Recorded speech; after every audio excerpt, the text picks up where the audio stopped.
तो बेटा आज हम रिप्रोडक्शन इन एंजियोस्पर्म्स बेटा स्टार्ट करेंगे।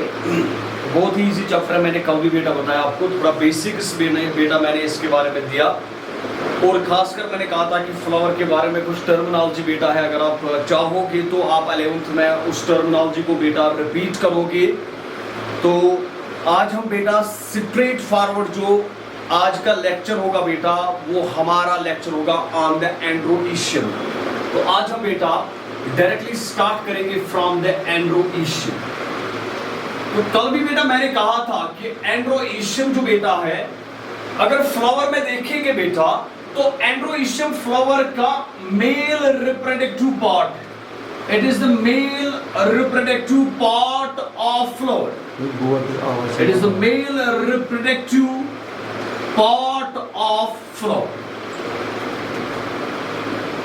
एंड्रोइशियम जो बेटा है ये एक्चुअली में एक वर्ल है।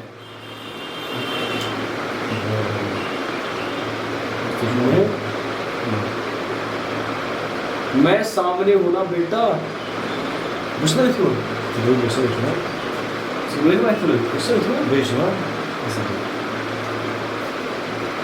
बेटा मैं सामने हूं। ये चैप्टर मैं आज ही उठा रहा हूं बेटा, कल मैंने इसका थोड़ा सा बेसिक दिया। एक्चुअली में ये चैप्टर आज ही बेटा स्टार्ट होगा, ठीक है। फ्लावर के बारे में थोड़ा बहुत इंफॉर्मेशन आपकी होगी, कैलिक्स, करोला, एंड्रोशियम, गाइनोशियम। हम एक्चुअली डिस्कस करेंगे बेटा, हमें डिस्कस करना है फ्लावर का जो मेल और फीमेल पार्ट है बेटा, उसी को डिस्कस करना है हमें। तो उसी से बेटा मैं स्टार्ट कर रहा हूं, दैट इज एंड्रोइशियम। तो एंड्रोइशियम को बेटा हम कह रहे हैं that it is the male reproductive part of the flower. Androecium बेटा एक्चुअली फ्लावर का third whorl, it is the third whorl of the flower, it is the third whorl of the flower. इसका जो individual member होता है बेटा उसको हम नाम देते हैं that is called as stamen. तो इसके इंडिविजुअल मेंबर को बेटा हम स्टेमन का नाम देते हैं। बहुत सारे स्टेमन्स बेटा जब आपस में मिलेंगे तो वो एक वर्ल बनाते हैं, एक यूनिट बनाते हैं। उस यूनिट को बेटा हम नाम देते हैं दैट इज कॉल्ड एज एंड्रोइशियम। तो एंड्रोइशियम बेटा एक्चुअली में एक यूनिट है। अगर मैं यहां पे बेटा आपको दिखाऊंगा, ये मान लीजिए बेटा ये मेरे पास एक स्टेमन है, ये इसी फ्लावर पे बेटा दूसरा स्टेमन है, ये इसी फ्लावर पे बेटा थर्ड स्टेमन है, ये इसी फ्लावर पे बेटा फोर्थ स्टेमन है। अब ये जो चार स्टेमन्स बेटा हमारे पास है ना, इस होल यूनिट को बेटा हम नाम देंगे इट इज कॉल्ड एज एंड्रोइशियम। लेकिन इसके इंडिविजुअल मेंबर को बेटा हम यहां पे नाम देंगे that it is called as stamen. Individual member को बेटा हम स्टेमन का नाम देते हैं। अब ये जो स्टेमन होता है बेटा, इसको और एक हम नाम देते हैं, स्टेमन को और एक हम नाम देते हैं बेटा, it is called as microsporophyll, it is called as microsporophyll. समझना मेरी बात बेटा, अगर आपने जिम्नोस्पर्म्स बेटा पढ़े होंगे तो जिम्नोस्पर्म्स में हमने बेटा लास्ट जिम्नोस्पर्म्स में हम पढ़ते हैं बेटा कि वहां पे माइक्रोस्पोर्स बनते हैं, स्पोर्स बनते हैं बेटा, जो मैं कल भी डिस्कस कर रहा था। छोटे छोटे से स्पोर्स बेटा वहां पे बनते हैं, उनको हम नाम देते हैं माइक्रोस्पोर्स। लेकिन वहां पे बेटा माइक्रोस्पोर्स लीफ लाइक स्ट्रक्चर में प्रोड्यूस होते हैं। ऐसा एक लीफ लाइक स्ट्रक्चर होता है और इस लीफ लाइक स्ट्रक्चर पे बेटा आप देखोगे माइक्रोस्पोर्स बेटा प्रोड्यूस होते हैं। लीफ लाइक स्ट्रक्चर में माइक्रोस्पोर्स बेटा प्रोड्यूस होते हैं। अब जब इवोल्यूशन हो रहा है बेटा, इवोल्यूशनरी चेंज जब हो रही है, तो हम कह रहे हैं कि एंजियोस्पर्म्स बेटा सबसे एडवांस्ड ग्रुप ऑफ प्लांट्स है।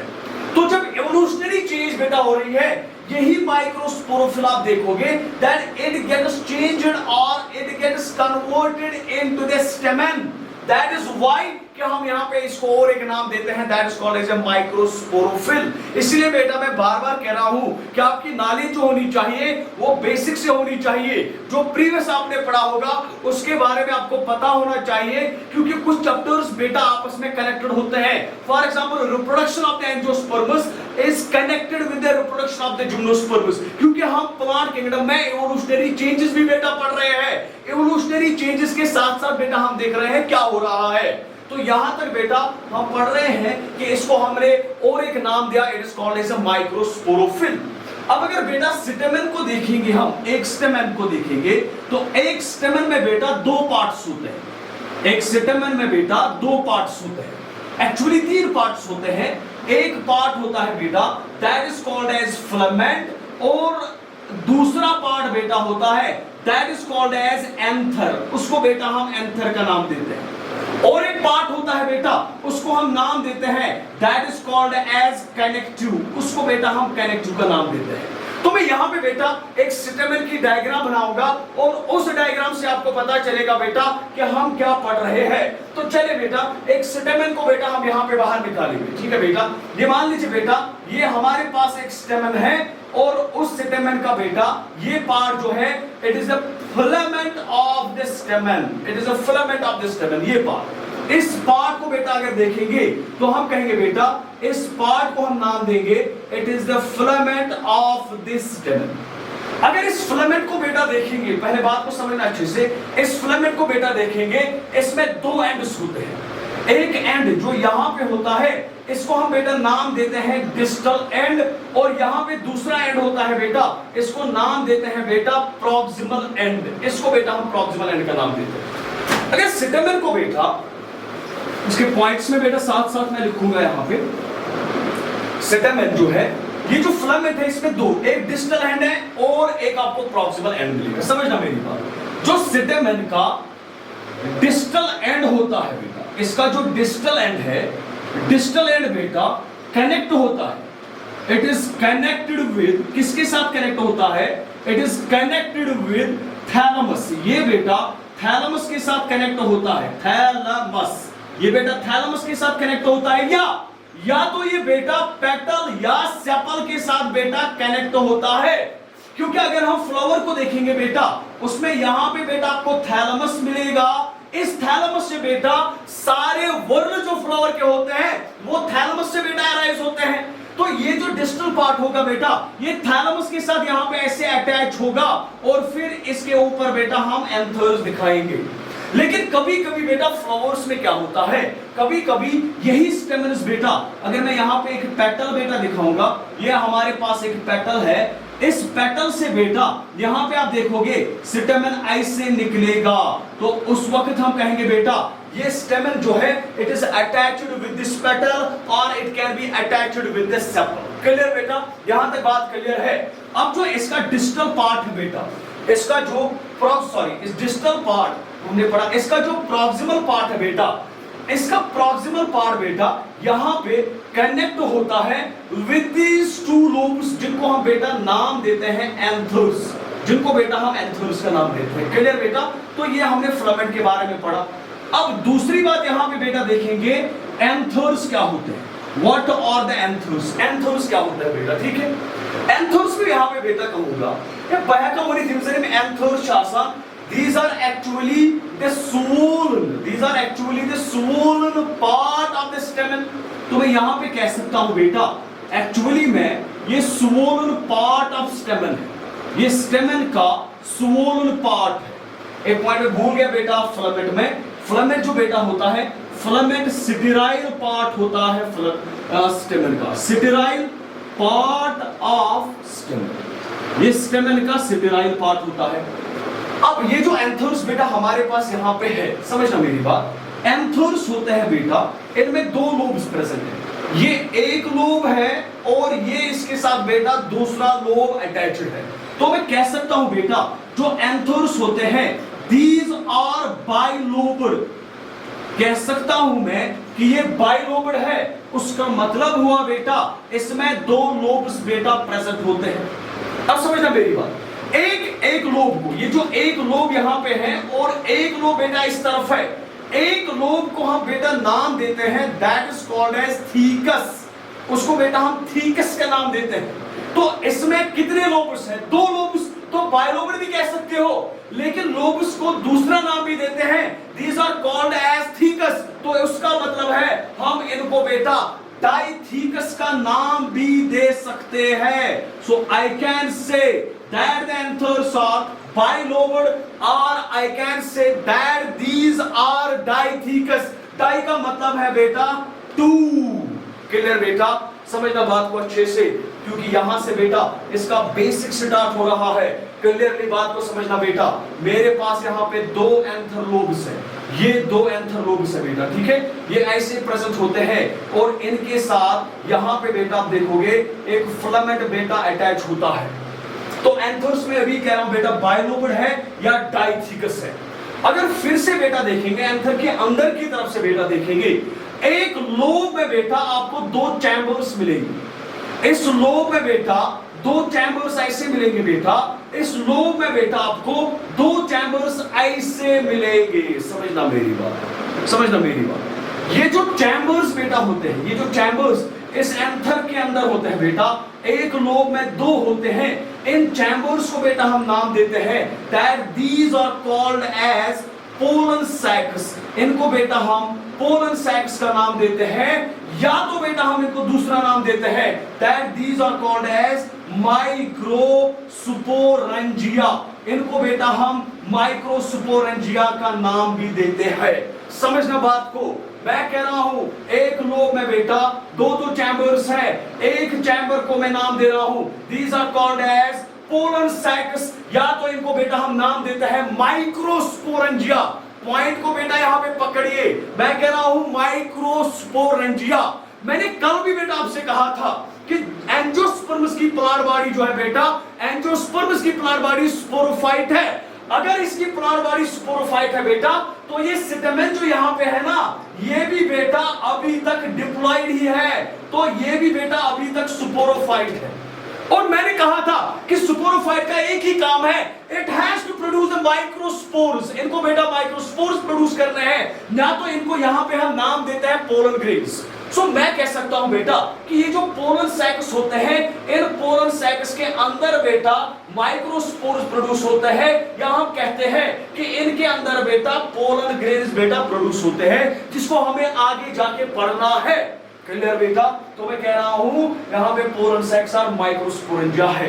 मुझे बताइए बेटा, एंथर बाइलोब्ड है, लेकिन माइक्रोस्पोरेंजिया कितने हैं? 4 है। आई कैन से it is tetrasporangiate. I can से इट इज टेट्रास्पोरेंजिएट। तो मैं कह सकता हूं बेटा कि ये जो एंथर है, ये एंथर बेटा टेट्रास्पोरेंजिएट है। उसका मतलब इसके अंदर बेटा 4 पोलन सैक्स है, या इसके अंदर बेटा 4 माइक्रोस्पोरेंजिया है, और 4 माइक्रोस्पोरेंजिया की वजह से इसको नाम देते हैं टेट्रास्पोरेंजिएट। अगर एक टिपिकल एंजियोस्पर्मिक एंथर की स्ट्रक्चर बेटा देखेंगे, तो वो फाइनली होता है बाइलोब्ड डाइथिकस विद टेट्रास्पोरेंजिएट। इसमें 4 पोलन सैक्स माइक्रोस्पोरेंजिया या माइक्रोस्पोरेंजिया बेटा आपको मिलेंगे। क्लियर बेटा? यहां तक क्लियर हुआ? आप फिर से पॉइंट को समझना। ये जो दो एंथर लोबस होते हैं ना, ऐसे, ये ऐसे दो एंथर लोबस होते हैं, ऐसे ये दो एंथर लोबस बेटा बीच में कनेक्टेड होते हैं। इनके बीच में बेटा एक टिश्यू होता है, और उस टिश्यू को बेटा हम नाम देते हैं सिटिराइल टिश्यू होता है। उस टिश्यू को हम नाम देते हैं बेटा that is called as a connective tissue, क्योंकि ये यहां पे दो लोब उसको बेटा ऐसे ज्वाइन कर रहा है, इसलिए मैं इसको नाम दे रहा हूं that it is called as connective tissue. तो इसके बीच में भी बेटा यहां पे आपको मिलेगा, जिससे ये दो लोब बेटा आपस में कनेक्ट होते हैं, उसको हम बेटा नाम देते हैं that is called as connective tissue. इसको बेटा हम कनेक्टिव टिश्यू का नाम देते हैं। अब समझना मेरी बात, यहां पे जो ये फिलामेंट बेटा होता है, ये फिलामेंट भी बेटा अटैच होता है इस कनेक्टिव टिश्यू के साथ, इस कनेक्टिव टिश्यू के साथ, और इसी की वजह से बेटा हम इस पोर्शन को नाम देते हैं, इस पोर्शन को बेटा हम नाम देते हैं it is called as connective. इस पोर्शन को बेटा हम कनेक्टिव का नाम देते हैं, जहां पे बेटा फिलामेंट इस सिटिराइल टिश्यू के साथ बेटा अटैच होता है। अब क्वेश्चन ये है कि ये जो सिटिराइल टिश्यू है बेटा, इसमें क्या प्रेजेंट होता है? इस सिटिराइल टिश्यू में बेटा वास्कुलर सप्लाई होती है। इस टिश्यू सिटिराइल टिश्यू में बेटा आपको वास्कुलर सप्लाई बेटा मिलेगी। कॉमन सेंस की बात है बेटा, एंथर को न्यूट्रिएंट्स की जरूरत पड़ेगी, इसके अंदर पोलन ग्रेन्स बनाने हैं, तो न्यूट्रिएंट सप्लाई होनी चाहिए, वाटर सप्लाई होनी चाहिए, तो वो सारी सप्लाई बेटा इस फिलामेंट के थ्रू बेटा, इस सिटिराइल कनेक्टिव टिश्यू के थ्रू बेटा इन एंथर लोब्स तक बेटा पहुंच जाती है। So this is the general structure of A typical anther. तो फिर से एक बार सिंपल टर्म्स में याद रखें, स्टेमेन में आपको फिलामेंट मिलेगा, उसमें आपको एंथर्स मिलेंगे। फिलामेंट सिगराइल पार्ट है, इसको बाहर निकालिए, इसकी कोई जरूरत नहीं है। यहाँ पे एंथर जो बेटा है, it is the fertile part of the flower. और टिपिकल एंथर की बात अगर हम करेंगे तो एक टिपिकल एंथर की स्ट्रक्चर अगर देखेंगे बेटा तो ये बाइलोबड होता है, तो हम कहेंगे ये डाइथिकस है। तो अगर ये डाइथिकस है बेटा, लेकिन हर एक लोब में बेटा आपको इसके अंदर दो पोलन सैक्स मिलेंगे, और ये जो दो पोलन सैक्स बेटा इसके अंदर मिल रहे हैं बेटा, उनको नाम देते हैं, और एक नाम देते हैं माइक्रोस्पोरेंजिया। उसकी वजह से इसको नाम देते हैं टेट्रास्पोरेंजिया, क्योंकि इसमें 4 माइक्रोस्पोरेंजिया है। उसके अलावा बेटा ये जो दो लोबस है ये बीच में कनेक्टेड होते हैं विद द कनेक्टिव, और फिलामेंट भी बेटा कनेक्ट होता है इस कनेक्टिव टिश्यू के साथ, जो इस एंथर को बेटा वैस्कुलर सप्लाई प्रोवाइड कर रहा है, न्यूट्रिएंट्स और वाटर बेटा प्रोवाइड कर रहा है। यहां तक क्लियर हुआ सबको बेटा? जल्दी से बताएं मुझे। Yes sir. या क्लियर हुआ होता है या बेटा? इन फैमिली मालवेसी मैं इसी पे आ जाऊंगा बेटा, फैमिली मालवेसी पे मैं अब आ जाऊंगा। आप समझिए बेटा, एक चार्ट में बनाऊंगा, एक टेबल में बेटा बनाऊंगा, उस टेबल के थ्रू बेटा मैं समझाऊंगा आपको, ठीक है? समझना मेरी बात। हम टिपिकल एंथर लेंगे बेटा, एक टिपिकल एंथर, उसमें बेटा लोबस देंगे, लोबस बेटा देखेंगे, और फिर उसमें देखेंगे उसमें स्पोरेंजिया बेटा कितने होंगे, या माइक्रोस्पोरेंजिया बेटा कितने होंगे। अगर टिपिकल एंथर की बात कर रहा हूं मैं बेटा, एक टिपिकल एंथर की बात कर रहा हूं, मैं लिख रहा हूं यहां पे टिपिकल एंथर है हमारे पास, यानी कि कॉमन एंथर है जो मोस्ट ऑफ द एंजियोस्पर्म्स में पाया जाता है, that is why I am calling it typical. तो इसमें लोबस कितने होंगे बेटा? 2 लोबस होंगे, तो आप कहोगे इट इज बाइलोबड, तो ये बाइलोबड है। लेकिन स्पोरेंजिया माइक्रोस्पोरेंजिया कितने होंगे? 4 होंगे, तो कहेंगे टेट्रास्पोरेंजिया। दफा it's but in case of family Malvaceae, एक फैमिली है बेटा जिसको हम नाम देते हैं मालवेसी। एनसीईआरटी में इसका डिस्कस नहीं है, लेकिन अक्सर बच्चे इसको पूछते हैं, अक्सर बच्चे फिर बेटा या टीचर्स इसको डिस्कस कर रहे हैं बेटा। मालवेसी एक फैमिली है बेटा जिसमें कॉटन आपको मिलेगा, ठीक है? कॉटन आपको मिल रहा है, इसमें आपको चाइना रोज भी मिल रहा है, चाइना रोज मिल रहा है। और चाइना रोज के एग्जांपल्स बेटा 11th के मार्फोलॉजी में कम से कम चाइना रोज 10-20 बार बेटा रिपीट किया गया है। इनके सब मालवेसी बेटा वहां पे क्या होता है, वहां पे जो एंथर होता है बेटा, वहां पे एंथर बाइलोबड नहीं होता है, वहां पे एंथर बेटा हम कहेंगे डाइथिकस नहीं होता है, वहां पे एंथर जो होता है बेटा वो होता है मानोथीकस। वहां पे एंथर बेटा मानोथीकस होता है। उसका मतलब ये है कि एंथर की यानी कि स्टेमन के ऊपर बेटा आपको एक ही एंथर मिलेगा, यानी कि एक ही लोब बेटा आपको स्टेमन के ऊपर मिलेगा, तो इसको कहेंगे मानोथीकस। लेकिन इस एक लोब के अंदर बेटा आप देखोगे इसमें 2 माइक्रोस्पोरेंजिया बेटा प्रेजेंट होते हैं, तो हम कहेंगे मानोथीकस है। लेकिन माइक्रोस्पोरेंजिया कितने हैं बेटा? 2 है, तो आप कहोगे इट इज बाइस्पोरेंजिया। तो आप कहोगे बेटा इट इज बाइस्पोरेंजिएट, ये बेटा बाइस्पोरेंजिएट है। और एक एग्जांपल है बेटा, उसको हम नाम देते हैं आर्सुथोबियम। आर्सुथोबियम बेटा इसको हम, इसकी एक एग्जांपल है आर्सुथोबियम। जो आर्सुथोबियम होता है बेटा इट इज आल्सो मानोथीकस, ये भी बेटा मानोथीकस है, इट इज आल्सो मानोथीकस। लेकिन इसमें बेटा लोब के अंदर एक ही स्पोरेंजिया प्रेजेंट होता है, तो I can say that it is monothecous and monosporangiate and monosporangiate. It is monothecous and monosporangiate. इसके अंदर बेटा एक ही होगा। क्लियर बेटा? यहां तक शायद एनसीईआरटी की सारी लाइंस भी क्लियर हुई होंगी। क्लियर बेटा? तो हम आगे जाएंगे बेटा। यूनिलोबड की जो भी आपको अच्छा लगे वो आप इसको कह सकते हो। अब बेटा बात को समझिए, तो बात को समझना बेटा सबसे इंपॉर्टेंट है, बात को समझना सबसे इंपॉर्टेंट है, बात को समझना। अब ये जो एंथर हमने थोड़ा एक्सटर्नली देखा बेटा, लेकिन हमें एंथर की इंटरनल स्ट्रक्चर को बेटा स्टडी करना है।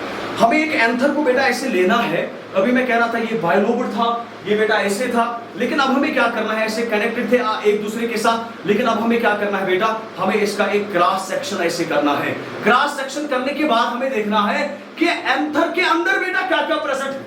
What is present inside this anther, वो हमें बेटा पढ़ना है। तो इसलिए मैं टॉपिक को बेटा यहां पे चेंज कर रहा हूं। I am writing here cut section, cut section, I am writing here cut section of anther. एक एंथर का बेटा अगर हम क्रॉस सेक्शन बेटा करेंगे तो उसके अंदर बेटा हमें फिर क्या क्या मिलेगा। लेकिन समझने वाली बात है बेटा, अगर इस एंथर का एक कट सेक्शन में बेटा कर रहा हूं, एक कट सेक्शन बेटा मैं ऐसे करूंगा, तो मैं एक डायग्राम पहले बनाऊंगा कि ये आपको कट सेक्शन में बेटा कैसे दिखेगा। ठीक है बेटा, अगर कट सेक्शन में देखते हैं बेटा, तो कट सेक्शन में आपको एंथर कुछ ऐसे दिख रहा है। समझना मेरी बात, डायग्राम मेरी उतनी अच्छी नहीं है लेकिन फिर भी लगता है इंसाफ होगा। अगर कट सेक्शन में बेटा देखेंगे तो कट सेक्शन में आपको बेटा एंथर कुछ ऐसे दिखेगा। ये बेटा एंथर का, ये थोड़ा फिलामेंट हम यहां से बनाएंगे। ठीक है बेटा, ये वाला पोर्शन एंथर का एक लोब होगा, ये वाला पोर्शन एंथर का दूसरा लोब होगा बेटा। अगर क्रॉस सेक्शन में देखेंगे तो क्रॉस सेक्शन में बेटा आपको एंथर ऐसा मिलेगा। एक यंग, एक मैच्योर एंथर मैं लिख सकता हूं यहां पे, यंग नहीं, आई कैन से ए मैच्योर एंथर। अगर मैच्योर एंथर बेटा देखेंगे तो क्रॉस सेक्शन में बेटा ये ऐसे आपको दिखेगा। एनसीईआरटी में इसके डायग्राम क्लियरली है। देखिए बेटा सेटअप ऐसे करेंगे, सुनिए बात, अगर ये एंथर बना बेटा, ये एंथर किसी चीज से बना हो, अरे किसी न किसी चीज से ये एंथर बना होगा ना, तो हमें पहले देखना है कि ये एंथर कैसे ऐसा बना और इसकी स्ट्रक्चर बेटा कैसे ऐसी बनी। तो उसके लिए पहले हम देखेंगे बेटा how this anther is formed. तो मैं लिखूंगा पहले development of anther, development of ये एंथर बेटा कैसे बन रहा है और इसमें बेटा क्या क्या प्रेजेंट है। ठीक है बेटा, अब मान लीजिए हमारे पास एक प्लांट है और इस प्लांट में बेटा यहाँ पे फ्लावर बनना स्टार्ट हो गया। ये थैलेमस है और यहाँ पे बेटा फ्लावर बनना स्टार्ट हो गया, सेपल बनना स्टार्ट हो गया, कैलिक्स बनना स्टार्ट हो गया, स्टेमेन बनना बेटा स्टार्ट हो गया। तो ये स्टार्ट होने लगे। तो पहले जब हम देखते हैं कि ये एंथर होता क्या है, पहली स्टेज में ये एंथर होता क्या है बेटा, दिस एंथर इज नथिंग बेटा, ये पहले एक मास ऑफ मेरिस्टेमेटिक सेल्स होता है, मास ऑफ मेरिस्टेमेटिक सेल्स। कुछ नहीं होता है बेटा, ये मास ऑफ मेरिस्टेमेटिक सेल्स होता है, a mass of the meristematic cells, or I can say a mass of the homogeneous meristematic cells। सारी की सारी सेल्स बेटा जो होती है ना, वो यहाँ पे सेम होती है। मैं दिखाऊंगा बेटा डायग्रामेटिकली। अब मान लीजिए एंथर को बनना है लेकिन अभी नहीं बना, तो होता क्या है बेटा, एक मास ऑफ सेल्स होता है ऐसे आप देखोगे, एक मास ऑफ सेल्स होगा, एक मास ऑफ सेल्स होगा, एक मास ऑफ सेल्स होगा, एक मास ऑफ सेल्स होगा, और ये सारी की सारी सेल्स बेटा मेरिस्टेमेटिक सेल्स है। और इनके बाहर बेटा देखोगे आपको इनके बाहर एक एपिडर्मिस की लेयर मिलेगी। ये बेटा एपिडर्मिस की लेयर है और इस एपिडर्मिस लेयर के अंदर बेटा एक मास ऑफ मेरिस्टेमेटिक सेल्स है। This is the mass of the meristematic cells. अब इन मास ऑफ मेरिस्टेमेटिक सेल्स को क्या बनाना है, इनको बेटा ये वाली स्ट्रक्चर बनानी है, इनको ये वाली स्ट्रक्चर बनानी है। मैं इसमें ज्यादा ब्रॉड नहीं जाऊंगा बेटा, लेकिन थोड़ा समझाने की कोशिश करूंगा। इस मास ऑफ मेरिस्टेमेटिक सेल्स में बेटा ड्यूजन हो रहा है, और जब इसमें ड्यूजन हो रहा है बेटा, तो ड्यूजन कैसे हो रहा है, एक अनइक्वल ड्यूजन हो रहा है। ड्यूजन ऐसे हो रहा है कि ये जो मेरिस्टेमेटिक मास ऑफ सेल्स है, आपको लगेगा कि बेटा ये कुछ ऐसे बन रहा है, ये 4 एंगुलर बेटा बन रहा है। आई कैन से दिस, ये बेटा 4 एंगुलर बन रहा है, 4 एंगुलर। और बेटा इसमें 4 साइड्स डेवलप होते हैं, एक साइड यहां से, एक साइड यहां से, एक साइड यहां से, एक साइड यहां से। ठीक है बेटा, और धीरे धीरे देखिए जब ये बढ़ जाएंगे बढ़ जाएंगे बढ़ जाएंगे बढ़ जाएंगे, तो आपको ये वाला एंथर मिलेगा बेटा क्रॉस सेक्शन में। इसमें यहां से एक लो बनता है, यहां से एक लो बनता है, तो ये मेरिस्टेमेटिक सेल्स बेटा कंटिन्यूअसली डिवाइड हो जाएंगी। तो ये समझिए बेटे मेरी बात। अब यहाँ पे बेटा इस तरह से सेल्स होगी, यहाँ पे भी सेल्स होगी बेटा, यहाँ पे भी सेल्स होगी, यहाँ पे भी सेल्स होगी बेटा, तो इस साइड में भी सेल्स होगी। बनाना है इसको अच्छे से, डायग्राम मेरी अच्छी नहीं है, कॉम्प्रोमाइज कर लेना। तो यहां से बेटा सेल्स इसमें प्रेजेंट है, यहां से बेटा इसमें सेल्स प्रेजेंट है। So these are the cells that are present inside this. अब अगर बेटा और डिवीजन करेगा तो ये और बड़ा हो जाएगा इस तरह से, और बड़ा हो जाएगा ना बेटा इस तरह से। अब मान लीजिए बेटा इसने और डिवीजन किया और ये इतना बड़ा बन गया, बात को समझना, इतना बड़ा बन गया बेटा, ठीक है।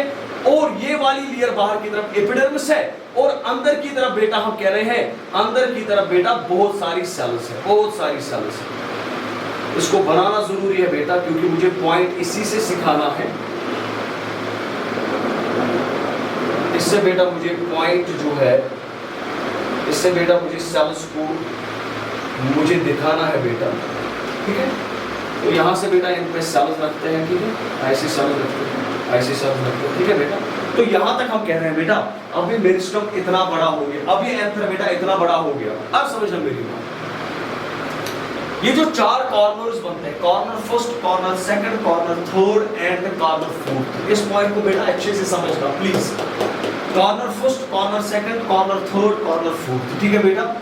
मेरिस्टेमेटिक डिवीजन हुआ, बड़ा हो गया। इस एपिडर्मिस के नीचे हर एक कॉर्नर पे, इस कॉर्नर पे एपिडर्मिस के नीचे, अगर ये एपिडर्मिस है इसके नीचे बेटा कुछ सेल्स, सारी सेल्स नहीं, कुछ सेल्स बेटा, कुछ सेल्स मैं कह रहा हूं यहाँ पे 1 2 3 4। इसी तरह इस कॉर्नर पे बेटा कुछ सेल्स, मैं कहूंगा 1 2 3 4। इसी तरह मैं कहूंगा इस कॉर्नर पे बेटा कुछ सेल्स 1 2 3 4। इसी तरह मैं बेटा कह सकता हूं इस कॉर्नर पे कुछ सेल्स 1 2 3 4। ये जो कॉर्नर्स पे बेटा एपिडर्मिस के नीचे ये सेल्स में जो दिखा रहा हूं बेटा, ये सेल्स बेटा डिफरेंशिएट हो रही है।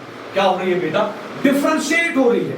अगर ये सेल्स बेटा डिफरेंशिएट हो रही है तो इसका मतलब है they will differ from the other sales. Differentiate होने का मतलब यह बेटा कि जो इसमें बाकी सेल्स होंगे उन सेल्स से बेटा अब ये डिफर करेंगे, ये उनसे डिफरेंट बन जाएंगी, इसलिए तो कहते हैं ना डिफरेंशिएट हो रही है।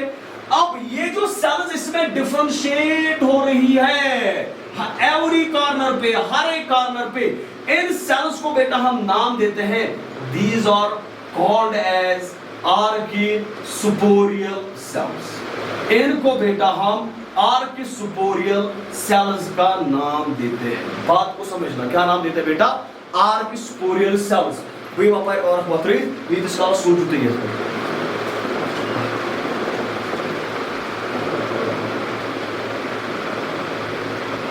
कि हर एक कॉर्नर पे बेटा कुछ सेल्स डिफरेंशिएट हो जाएंगी, उनको हम नाम देते हैं बेटा आर्किसुपोरियल सेल्स। अब बेटा बात को समझिए, ये जो आर्किसुपोरियल सेल्स होती है ना बेटा, ये आर्किसुपोरियल सेल्स बेटा डिवाइड होती है और डिवाइड होने के बाद बेटा ये 2 लेयर्स प्रोड्यूस कर रहे हैं। मैं दिखाऊंगा बेटा, बहुत ही अच्छे से दिखाऊंगा मैं। अब मान लीजिए बेटा मैं एक कॉर्नर ले रहा हूं, इसके बाद ये बेटा सब कुछ इजी है, सब कुछ इजी है। मैं एक ही कॉर्नर की बात करूंगा, मैं इसकी या इस कॉर्नर की बात नहीं करूंगा। I will talk about this corner. ये बेटा मान लीजिए हमारे पास एक कॉर्नर था और इसमें बाहर की तरफ एपिडर्मिस था। अब इसके अंदर बेटा क्या हो गया? इसके अंदर बेटा ये कुछ सेल्स है जो डिफरेंशिएट हुई और इनको हमने बेटा नाम दिया these are called as archesporial cells. अब ये जो आर्किसुपोरियल सेल्स है बेटा इनमें डिवीजन होगा, और जब इनमें डिवीजन होगा, मान लीजिए इनमें ऐसे डिवीजन हो रहा है, जब इनमें ऐसे डिवीजन होगा तो ये बाहर की तरफ भी सेल्स कट करेगा, अंदर की तरफ भी बेटा सेल्स कट करेगा।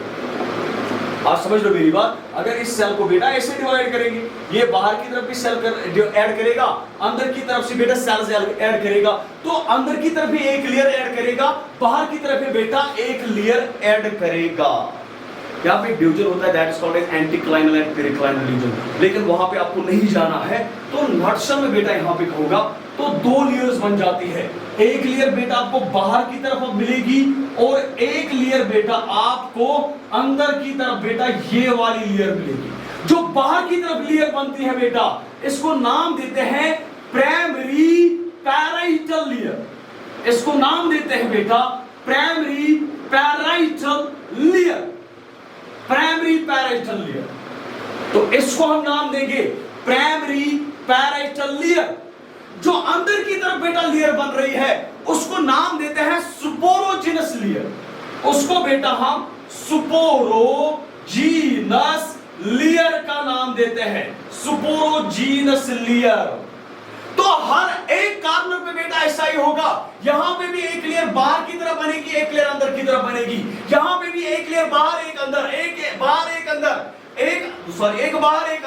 बाहर एक अंदर लेयर बनेगी बेटा। ये जो दो लेयर्स बनती है ना, एक प्राइमरी पैरेंटल लेयर और दूसरी सुपोरोजिनस लेयर बेटा, आपको हर एक कॉर्नर पे बेटा ऐसा मिलेगा, हर एक कॉर्नर पे बेटा ऐसा मिलेगा, हर एक कॉर्नर पे बेटा आपको ऐसा मिलेगा। समझना बात, कभी खत्म नहीं हुआ था। हर एक कॉर्नर में बेटा ऐसा मिलेगा, हर एक कॉर्नर में। अब जो बाहर की तरफ लेयर बनी PPL, primary parental layer, this primary parental layer divides further, इसमें फिर से डिवीजन होते हैं, एक डिवाइड्स फर्दर, फिर से डिवीजन होते हैं, और ये क्या बनाता है बेटा, it forms the wall of the anther. ये बेटा एंथर का वॉल बनाता है। कहा समझो बराबर, it forms the wall of the anther. अभी मैंने वॉल ऑफ द एंथर के बारे में डिस्कस नहीं किया, लेकिन मैं कह रहा हूं बेटा, ये जो बेटा यहां पे लेयर बनेगी, बाहर की तरफ जो लेयर थी बेटा, वो लेयर बेटा क्या बनाएगा, वो लेयर बेटा यहां पे आपको फिर से डिवाइड करेगा प्राइमरी पैरेंटल लेयर, और प्राइमरी पैरेंटल लेयर डिवाइड करने के बाद बेटा क्या बनाएगा, it will form the wall of the anther. Point को समझना, तो इसका मतलब है एंथर में बाहर की तरफ से बेटा वॉल बनेगा, एक दीवार बेटा ऐसा बनेगा, चारों तरफ बेटा आप देखोगे ऐसा एक दीवार बेटा प्रोड्यूस होगा।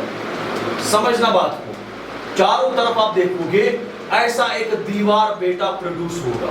वॉल ऑफ एंथर के बारे में बाद में हम डिस्कस करेंगे, लेकिन पहले देखेंगे जो ये इनर लेयर थी बेटा, इसका क्या होगा, what will be the fate of this inner layer.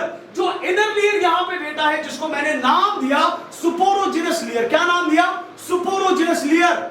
इस सुपोरोजिनस लेयर में बेटा डिवीजन होते हैं, इसमें भी डिवीजन बेटा होते हैं, लेकिन इसमें जब डिवीजन होते हैं, ये एक टिश्यू बनाते हैं, एक मास ऑफ सेल्स बनाते हैं, अंदर की तरफ से मास ऑफ सेल्स बेटा बनाएंगे, और एक टिश्यू बनाएंगे, मास ऑफ सेल्स बनाएंगे, उसको हम नाम देते हैं, that is called as sporogenous tissue. उसको बेटा हम सुपोरोजिनस टिश्यू का नाम देते हैं। नेब्रियम लेयर एमको डिवाइड एमस्टेस ना प्राइमरी पैरेंटल लेयर एमको डिवाइड करो ना कंटिन्यूअसली 5 डिवीजन करो एमको नेबर की वॉल ऑफ एंथर अंदर लेयर डिवाइड्स ने करा इशो अंदर की बना हुआ cells that is called as a sporogenous tissue. उसको बेटा हम नाम देते हैं सुपोरोजिनस टिश्यू। तो यहां पे बेटा आपको मिलेगा सुपोरोजिनस टिश्यू, यहां पे बेटा आपको सेल्स मिलेंगी जिनको हम नाम देंगे that it is called sporogenous tissue. इसमें भी सुपोरोजिनस टिश्यू, इसमें भी बेटा सुपोरोजिनस टिश्यू, और इसमें भी बेटा आप यहां पे देखोगे यहां पे भी बेटा सुपोरोजिनस टिश्यू बनेगा। कच्चे समझ लो बोन बे एक्लेट वन नंबर रिपीट करना बच्चे, मगर बहाव बे एक्लेट अगर ते उतना समझ आओ एक्लेट वन बगी बस दवान के सेल्स गसान डिफरेंशिएट तिमन छुस बनाव दिवान आर्किस्पोरियल सेल्स, और ये आर्किस्पोरियल सेल्स कहां पे डिफरेंशिएट होती है, below the epidermis at each corner, हर एक कॉर्नर। फिर मैं कह रहा हूं बेटा ये डिवाइड हो रही है तो ये दो लेयर्स बनाते हैं, एक बाहर की तरफ बनती है जिसको हम कहते हैं आउटर प्राइमरी पैरेटल लेयर लिखेंगे, आउटर प्राइमरी पैरेटल लेयर लिखेंगे बेटा, और इनसाइड में बेटा क्या लिखेंगे, इनसाइड में बन रही है बेटा that is called as inner sporogenous layer, inner sporogenous layer. अब ये जो इनर सुपोरोजिनस लेयर और आउटर प्राइमरी पैरेटल लेयर बनती है, ये फिर से फर्दर डिवाइड करती है। जब इसमें फिर से फर्दर डिवीजन होगी तो ये लेयर्स को कट करेगा, ऐड करेगा लेयर्स को, तो उससे क्या बनता है बेटा, उससे आप देखोगे एंथर का वॉल बनता है, that is called as anther wall. और इससे बेटा क्या बनता है, अंदर की तरफ से सेल्स ऐड हो रही है तो एक सुपोरोजिनस टिश्यू बेटा बन रहा है, एक सुपोरोजिनस टिश्यू बन रहा है बेटा। क्लियर? अब हमारा काम इन दो के साथ है, एक एंथर वॉल के साथ और एक सुपोरोजिनस टिश्यू के साथ। यानी कि अगर मैं एंथर को बनाऊंगा बेटा तो एंथर में आपको क्या मिलेगा, बाहर की तरफ कुछ लेयर्स होंगी बेटा जिनको हम कहेंगे एंथर वॉल, और अंदर की तरफ बेटा कुछ चैम्बर्स ऐसे बनेंगे जिसमें स्पोरोजिनस टिश्यू होगा, इसमें बेटा स्पोरोजिनस टिश्यू होगा, इसमें बेटा स्पोरोजिनस टिश्यू होगा, इसमें स्पोरोजिनस टिश्यू होगा। यहाँ पे बेटा वॉल ऑफ द एंथर होगा जिसको हम कल बेटा डिस्कस करेंगे। अभी तक जो कोई भी स्ट्रक्चर में बना रहा हूं, जो कोई भी सेल में बेटा दिखा रहा हूं, अभी तक सारा का सारा ये बेटा डिप्लॉयड है। और ये बात नहीं भूल जाना, अगर सुपोरोजिनस टिश्यू कहूंगा ये भी डिप्लॉयड है, एंथर वॉल कहूंगा ये भी डिप्लॉयड है, स्टेमेन भी डिप्लॉयड है, एपिडर्मिस डिप्लॉयड है, जो कुछ भी बेटा इसमें है अभी तक सब कुछ बेटा इसमें डिप्लॉयड है। तो अब हमें बेटा क्रॉस सेक्शन में समझ में आ जाएगा कि एंथर वॉल क्या होता है, एंथर वॉल में बेटा क्या क्या प्रेजेंट होता है। फिर उसके बाद हम जाएंगे सुपोरोजिनस टिश्यू क्या होता है। इस सुपोरोजिनस टिश्यू से बेटा आगे जाके क्या बनेगा, क्या इसी से पोलन ग्रेन्स बनेंगे, क्या इसी से बेटा माइक्रोस्पोर्स बनेंगे, तो उसको बेटा हम कल कंटिन्यू करेंगे। वो बेटा आपने अंडरस्टैंड किया होगा, समझ आओगे।